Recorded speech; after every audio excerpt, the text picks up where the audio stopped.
Hello friends, welcome back to another doubt की video of this YouTube channel. आज की इस डाउट के वीडियो में हम दो बात देखने जा रहे हैं जेईई का बहुत ही प्यारा सा क्वेश्चन, और ये क्वेश्चन हमारा चैप्टर ऑसिलेशंस एंड वेव्स से है, यानी कि एसएचएम से है। तो कैसे करना है इस क्वेश्चन को देख लेते हैं आज के इस वीडियो में। सबसे पहले क्वेश्चन को पढ़ लेते हैं। तो क्वेश्चन से बोला क्या गया है भैया, in SHM the plot of acceleration by and displacement x for one complete oscillation will be. पहला ऑप्शन है एलिप्स, दूसरा है साइनोसॉइडल कर्व, तीसरा है सर्कल और चौथा है स्ट्रेट लाइन। अब यहाँ पर बस चार ऑप्शन है और हमें नहीं पता भैया ये चार ऑप्शन में कौन सा करेक्ट होगा। तो देख लेते हैं आज के इस वीडियो में बिना कोई देरी किए। क्वेश्चन को शुरू करने से पहले, वीडियो में आगे बढ़ने से पहले, अगर आप चैनल पर नए हो और चैनल को सब्सक्राइब नहीं कर रखा है तो क्या करना है, जल्दी से आके चैनल को सब्सक्राइब कर लेना है और वीडियो को लाइक भी ठोक देना है। So let's see how to solve this question now. तो फ्रेंड्स, सबसे पहले जो डिटेल्स हमारे पास क्वेश्चन में दे रखी हैं पहले उनको हम लिख लेते हैं और फिर इस क्वेश्चन को हम सॉल्व करेंगे, ठीक है। तो हमारे पास दे क्या रखा है, हमारे पास दे रखा है भैया एसएचएम है। क्या है, एसएचएम हो रहा है, ठीक है।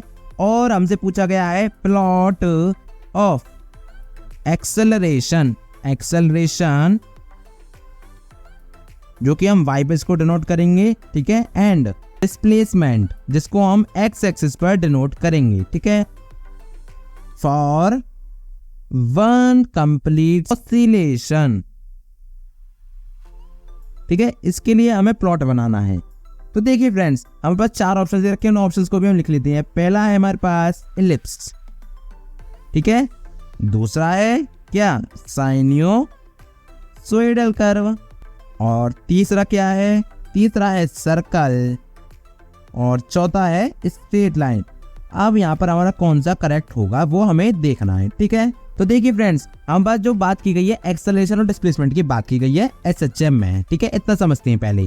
तो देखिए एसएचएम में हमें क्या पता है, एक्सेलरेशन इन एसएचएम हमें पता है इसका फॉर्मूला क्या होता है भैया, बड़ा ही सिंपल सा फॉर्मूला है, acceleration is equals to minus omega square into में ए साइन ओमेगा टी। और यहाँ पर जो ए साइन ओमेगा टी है ये क्या है, ये है मेरे पास एक्स यानी कि डिस्प्लेसमेंट, ठीक है। तो मैं क्या करूंगा भैया, एक्सेलरेशन और डिस्प्लेसमेंट में देखना है ना, तो एक्सेलरेशन को ए से लिखेंगे और माइनस ओमेगा स्क्वायर इंटू में इसको मैं यहाँ एक्स की वैल्यू डाल देता हूँ।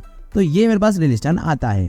अगर मैं इसको देखूं तो मुझे यहाँ से एक बात तो दिख रही थी, acceleration in directly proportional to minus के एक्स है, इतना समझ आ रहा है, ठीक है। ये अपन क्या देख लिया, यहाँ पर रिलेशन देख लिया इनके बीच में। अगर मैं इसको कंपेयर कर दूं इक्वेशन से, किससे, y is equals to m x plus c से। क्यों किया है, क्योंकि हमें यहाँ पे स्ट्रेट लाइन दिख रहा है, तो स्ट्रेट लाइन की हमें स्टैंडर्ड इक्वेशन सबसे पहले याद होती है, तो उसी को चेक कर लेते हैं पहले, देखते हैं कि उससे आता है कि नहीं आता, ठीक है। ऐसा कोई जरूर नहीं है कि आप स्ट्रेट लाइन की आपको बताओ, आप औरों को भी चेक कर सकते हैं। अगर एलिप्स की आपको इक्वेशन याद है और सर्कल की भी याद है तो उनको भी आप चेक कर सकते हैं। लेकिन मुझे सिंपली जो होती है, ज्यादातर हमें जो जब भी आप प्रैक्टिस करते हैं क्वेश्चन, तो हमें सबसे पहले जो है स्ट्रेट लाइन की इक्वेशन याद होती है, दो की क्या होती है, y is equal to m x plus c. ये क्या है, स्टैंडर्ड इक्वेशन है, standard equation of straight line, ठीक है। तो देखिए अगर मैं ऐसे कंपेयर करूं तो एक्सेलरेशन तो मेरे पास y के बराबर है, तो जो y एक्सिस पर हम a को डिनोट करेंगे एक्सेलरेशन को, ठीक है, पहली हो गई। अब देखिए यहाँ पर ओमेगा स्क्वायर है और x है, तो x मेरे पास क्या है, यहाँ पर x तो मेरे पास भैया डिस्प्लेसमेंट है, मैं x एक्सिस का लूंगा, डिस्प्लेसमेंट को करूंगा, ठीक है, इतना समझ आ गया। ये x एक्सिस है और ये x मतलब डिस्प्लेसमेंट है, ध्यान रखना, ठीक है, कंफ्यूज मत होना बिल्कुल भी। और माइनस ओमेगा स्क्वायर क्या है, m की वैल्यू। अगर मैं इसको कंपेयर कर रहा हूँ तो मेरे पास यहाँ से स्लोप कितना आ गया, स्लोप आ गया मेरे पास माइनस के ओमेगा स्क्वायर, और c की वैल्यू क्या है यहाँ पर 0, क्योंकि प्लस में कुछ भी नहीं है तो प्लस 0 हम लिख सकते हैं। तो यहाँ से मुझे क्या मिल गया, c की वैल्यू मुझे मिल गई 0। तो अब बस चारों वैल्यूज मिल चुकी है। अब देखिए स्ट्रेट लाइन हमने से कैसे कंपेयर कर लिया। अगर आप देखें जनरली, देखिए इसकी जो पावर है, a की पावर कितनी है, 1 है, x की पावर 1 है, y एक्सिस और x एक्सिस के अलावा पावर अगर 1 है तो वहां पर आपको सिर्फ एक ही चीज ध्यान आनी चाहिए, स्ट्रेट लाइन का कॉन्सेप्ट। क्यों, क्योंकि स्ट्रेट लाइन में अब जो है पूरी जो इक्वेशन होती है उसमें जो पावर होती है, डिग्री होती है, वो 1 ही होती है सभी की, ठीक है। लेकिन अगर सर्कल की बात करें तो वहां पर आपको स्क्वायर दिखेगा, x square plus y square is equal to r square. और इलिप्स में भी कुछ ऐसा ही फंडा होता है, वहां पर a और b आ जाते हैं। लेकिन स्ट्रेट लाइन है जिसमें कि आपको 1 मिलती है डिग्री या पावर, ठीक है। तो इसलिए मैंने यहाँ पर इसको लिखा है। ये आपको समझ आ गया क्यों लिखा है, कैसे हमने इसको कंपेयर कर दिया। अब इसका हम ग्राफ बना लेते हैं फटाक से। तो देखिए प्लॉट बनाते हैं, ये बस हो गई y और x एक्सिस, ठीक है, ये x एक्सिस है, यहाँ पर मैं डिस्प्लेसमेंट लिखा सीधे, और y एक्सिस पर एक्सेलरेशन है, इतना समझ आ गया। अब हम वैल्यूज देख लेते हैं। देखिए इंटरसेप्ट हमारे पास क्या है, c इक्वल टू 0 है। तो मैं क्या करता हूँ, एक्स इनिशियल बस क्या था माइनस के ओमेगा स्क्वायर एक्स था ना, तो मैं 3 वैल्यूज देख लेता हूँ, बस 3 वैल्यूज हम प्लॉट करेंगे। मैंने क्या किया, एक्स को 0 कर दिया, तो एक्सेलरेशन भी 0 हो गया क्योंकि पूरा 0 हो जाएगा एक्स की जगह, ठीक है। दूसरी कंडीशन मैं क्या करता हूँ, एक्स को मैं 1 कर देता हूँ प्लस वाला, तो एक्सेलरेशन मुझे क्या मिलेगा, एक्स की वैल्यू 1 होगी तो माइनस के ओमेगा स्क्वायर मिल जाएगा, ठीक है। और तीसरे वापस क्या हो गया, एक्स को अगर मैं -1 कर दूं तो एक्सेलरेशन मुझे क्या मिल जाएगा, ओमेगा स्क्वायर मिल जाएगा, ठीक है।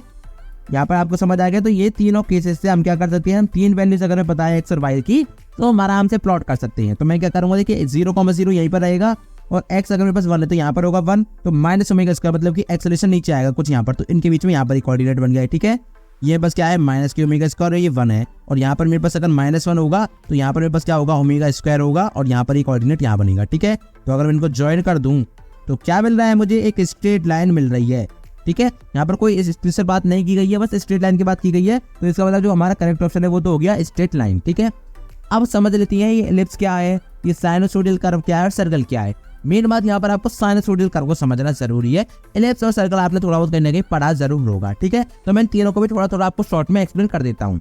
तो उससे पहले मैं आपको बता दूं हमारा जो करेक्ट आंसर है वो हो चुका है हमारे पास 4th ऑप्शन, ठीक है फ्रेंड्स। चलिए अब इन तीनों ऑप्शन को हम एक बार समझते हैं। तो फ्रेंड्स हमारा जो पहला ऑप्शन है वो क्या था, एलिप्स। तो एलिप्स को समझते हैं, ठीक है। तो एलिप्स देखने क्या है भैया, एलिप्स सर्कल का एक थोड़ा सा स्पेशल केस है। वो क्या है, देखिए आपके पास एलिप्स कुछ इस शेप से होता है, इस शेप से आपको एलिप्स मिलता है। जैसे आपने अंडा देखा होगा वो एलिप्टिकल शेप होता है, ये इस तरह से कर्व है यहाँ पर, ठीक है। और यहाँ पर होती है बस ये एक्स एक्सिस और यहाँ पर होती है वाई एक्सिस, ठीक है। और ये पूरी जो डिस्टेंस होती है ना एक्स एक्सिस में, जो यहाँ तक, यहाँ से लेकर यहाँ तक, ये होती है मेरे पास ए, और जो यहाँ से लेकर यहाँ तक जो वाई एक्सिस में डिस्टेंस होती है ये होती है मेरे पास बी, ठीक है। और जो यहाँ पर ये है, जो ए है वो क्या है मेरे पास, वो है मेजर एक्सिस, क्या है मेजर एक्सिस, और बी क्या है मेरे पास माइनर एक्सिस, ठीक है। और इसकी इक्वेशन जो कि बहुत ज्यादा इंपॉर्टेंट है, उसी के बेसिस पे हम ये आगे क्वेश्चन सॉल्व करते हैं। अगर ये हमारे पास एलिप्स होता तो हम उस इक्वेशन को ही वेरीफाई करते हैं। उस इक्वेशन को समझिए, वो क्या है, x square upon A square plus में वाई स्क्वायर अपॉन में B square is equals to 1। तो यहाँ पर अगर आप नोटिस करें तो आपको यहाँ पर जो पावर है या फिर डिग्री जो आप कहते हैं 2 2 2 2, तो यहाँ पर जो पावर या डिग्री है वो 2 मिल रही है। इसका मतलब क्या हुआ कि ये तो हमारे पास पॉसिबल था ही नहीं। क्यों, क्योंकि यहाँ पर जो एक्सेलरेशन और डिस्प्लेसमेंट में पावर आपको दिखाई दे रही है दोनों में 1 है, और यहाँ पर एक्स में और वाई में पावर कितनी है 2 है। तो इसका मतलब ये कैसे पॉसिबल नहीं था। लेकिन आपको एलिप्स वाला कॉन्सेप्ट समझ आ गया होगा। मैंने यहाँ पर आपको बेसिक एक्सप्लेन किया है, ज्यादा एडवांस नहीं बताया है, ऊपर से आपको समझ आ जाए कि एलिप्स होता क्या है, ठीक है। अब बात करते हैं साइनसोडियल और सर्कल की। तो सर्कल भी मैं एक्सप्लेन कर देता हूँ। देखिए सर्कल का कुछ नहीं है, सर्कल क्या है, थोड़ा इसका जनरल केस है एलिप्स का ही। उसमें क्या होता है कि भैया सिंपल सर्कल होता है और ये पूरा गोल होता है, और इसकी एक रेडियस होती है आर, और ये एक्स एक्सिस ही होती है जैसे हमने बनाई थी, और ये होती है वाई एक्सिस।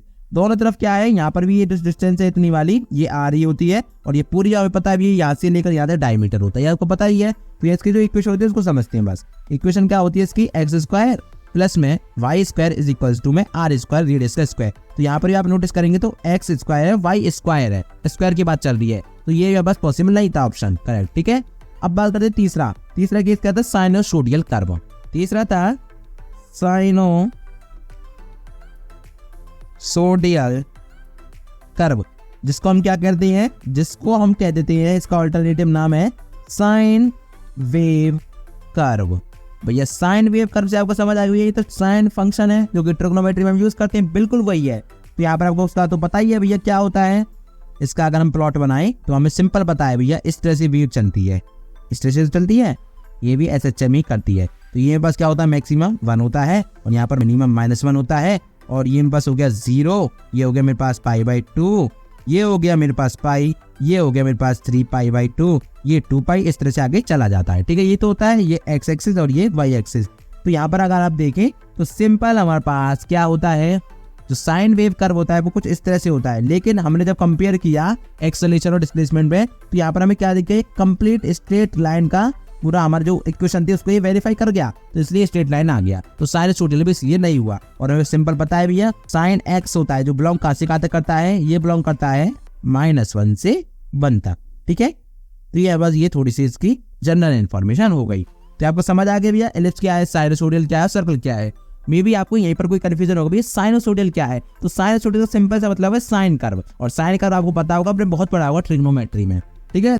देखिए फ्रेंड्स, यहाँ पर हमने एक चीज और देखी थी, फॉर वन कंप्लीट ऑसिलेशन। ये ध्यान रखना है भैया, वन कंप्लीट ऑसिलेशन हो रहा था। अब इसको हम यही समझ लेते थोड़ा सा, देखिए क्या है। देखिए फ्रेंड्स, यहाँ पर अगर आप देखें तो अगर मैं इसका एग्जांपल दूं जनरल, तो यहाँ पर मेरे पास क्या है, ये मेरे पास क्या है, सरफेस है, ठीक है, ग्राउंड है। यहाँ पर एक मेरे पास पड़ी है बॉल जो कि सरफेस पे पड़ी है, और ये है मैंने जो लाइन बनाई है इसकी मेन पोजीशन जो कि x = 0 हो गया, ठीक है, इतना समझ आ गया। अब मैंने क्या किया कि मैंने इधर से इसमें फोर्स लगाई, जिसकी वजह से इसका कोई डिस्प्लेसमेंट आया, ये एक्सट्रीम पोजीशन पे आ गया, इसकी यहाँ पर ये एक्सट्रीम पोजीशन हो गई, ये पहली बार इधर आ गया, अपने राइट एक्सट्रीम पे आ चुका है, ठीक है। उसके बाद देखिए क्या हुआ, उसके बाद ये यहाँ पर SHM अगर कर रहा है तो ये अपने लेफ्ट एक्सट्रीम पे आएगा, फिर इसके बाद तो ये अपने लेफ्ट एक्सट्रीम पे भी आ चुका है, ठीक है। अब देखिए जब ये लेफ्ट एक्सट्रीम पे आ चुका है, अब इसके बाद जब ये यहाँ पर अपने मेन पोजीशन पे आएगा, जब ये थर्ड केस बनेगा, तब जाके ये कंप्लीट वन ऑसिलेशन होगा। मतलब क्या है, सबसे पहले आपने यहाँ पे बॉल थी, इसको आपने कुछ थोड़ी सी यहाँ से एक्सेलरेशन या फोर्स दे दी, ठीक है। उसके बाद क्या किया, इसने अपने एक्सट्रीम पोजीशन x पे आया, किधर साइड, राइट साइड में, ठीक है। और फिर क्या किया, फिर अपने आप ही SHM कर रहा था तो अपोजिट आया, तो उतना ही एक्सट्रीम में आया अपने लेफ्ट साइड में।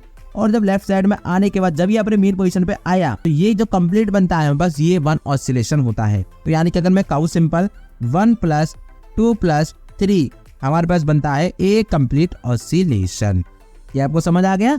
तो कंप्लीट ऑसिलेशन का मतलब ही ये है कि सबसे पहले क्या किया, आपने किसी भी बॉडी या किसी ऑब्जेक्ट को फोर्स दी, तो वो पहले अपने एक एक्सट्रीम पे आएगा, फिर अपने दूसरे एक्सट्रीम पे आएगा, और जब वो तीसरे एक्सट्रीम पे अपने जाएगा, दोबारा से रिवर्स करेगा, तो जब वो क्या करेगा, अपने मेन पोजीशन को जब क्रॉस करेगा, जिस टाइम पे वो अपनी मेन पोजीशन को क्रॉस करेगा, उसी टाइम पे उसका एक पूरा ऑसिलेशन कंप्लीट हो जाएगा, जिसको हम कहते हैं वन ऑसिलेशन। और यहाँ पर आप अगर देखें तो साइनसॉइडल कर्व में आप समझ भी सकते हैं, ऊपर वाले एक्सट्रीम पे जो कि 1 था, उसके बाद क्या किया, सबसे नीचे वाले एक्सट्रीम पे गया यहाँ पर, उसके बाद क्या किया, अपने ओरिजिन पे आ गए, जो यहाँ पर था ना अपने मेन पोजीशन पे आ गया। तो ये यहाँ से लेकर यहाँ तक इसकी एक कंप्लीट वन साइकिल बनी है।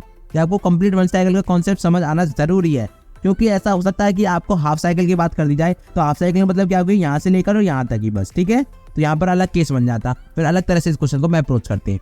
लेकिन आगे अभी हमने क्या है, कंप्लीट नॉर्मल क्वेश्चन था, वन साइकिल हमें दे रखी थी, वन कंप्लीट ऑसिलेशन में दे रखा था, तो यहाँ पर हमें ज्यादा दिमाग नहीं लगाना था, सिंपल क्वेश्चन था। तो फ्रेंड्स इस तरह से आपको ये पूरा क्वेश्चन करना था। आई होप ये क्वेश्चन आपको अच्छे से क्लियर हो गया होगा। अगर आपको किसी भी तरह का कोई भी डाउट बचता है तो एक बार इस वीडियो को रिवर्स करके जरूर देख लेना, आपका जो भी डाउट होगा वो क्लियर हो जाएगा। और इसके बाद अगर डाउट क्लियर नहीं होता है तो आप इस वीडियो के नीचे आकर मुझसे कमेंट में पूछ सकते हैं, मैं वहां पर आपका जो भी डाउट होगा उसका एक्सप्लेन कर दूंगा। और अगर आप चाहते हैं जो सोल्यूशन मैंने आपसे डिस्कस किया है ये आपको डाउनलोड करना है, तो इसके लिए आपको एक छोटा सा काम करना है, जल्दी से इस वीडियो को डिस्क्रिप्शन में चले आना, वहां पर आपको लिंक मिलेगी, उस पर आप क्लिक करेंगे तो इस पेज को डाउनलोड भी कर सकेंगे। Thank you so much for watching this video. मिलता हूँ अगली वीडियो में अगले डाउट क्वेश्चन के साथ। इन बाय बाय, टाटा।